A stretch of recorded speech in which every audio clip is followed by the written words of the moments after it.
Cardinals have reached the All-Star break, one win shy of where I think most Cardinal fans would hope they'd be at the break. In first place, fell one game short by losing on Sunday at Milwaukee, but still one game out with everything that's happened to this team in the first half of the season. I think you have to be pretty pleased with where the Cardinals are as they'll begin the second half of the season on Friday at home against the Los Angeles Dodgers. 3 members of the Cardinals headed to Minneapolis for the All-Star game. And of course, pitcher Adam Wainwright, reliever Pat Neshek, and third baseman Matt Carpenter join manager Mike Matheny and the coaching staff. They'll be in there for the game Tuesday night on Fox at the new Target Field in Minneapolis. So the rest of the Cardinals, of course, coming home, waiting for the second half of the season to start, as we mentioned on Friday night. I think obviously the 2 biggest questions with this club right now, catcher Yadier Molina is supposed to be in Minneapolis for the All-Star game as the starting catcher, not there because of the torn ligaments in his thumb. They underwent surgery on Friday, out probably a minimum of 8 weeks.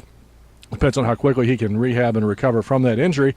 And, of course, pitcher Michael Wacha, that we still don't know exactly what the status of his injured back, the stress reaction in the scapula behind his right shoulder, still on a rest and rehab program, probably at least another month or so before he's coming back. So how will those 2 injuries impact the rest of the Cardinals season? That's what we have to wait and see, as well as the trading deadline looming on July 31st. Will General Manager John Mozeliak go out and make a deal for a pitcher or a hitter? We'll have to wait and see. I think there's 2 schools of thought, obviously, on that situation, depending on what prospects would have to be involved in the deal, what you'd have to give up, who you would be getting back in return. But still an interesting first half of the Cardinals season. I think probably John Jay, the surprise player of the first half, played much more than anybody I think expected him to play, played much better than he expected to play.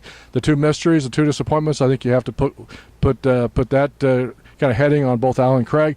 Still a mystery as to why he has not been, had a better first half. And pitcher Shelby Miller, disappointment I think as well, especially with the walk total being among the highest in the National League. So obviously still time to turn it around for both those players as well as the rest of the team. So what'll be make the second half of the season exciting here in St. Louis. Rob Raines reporting for StLSportsPage.com.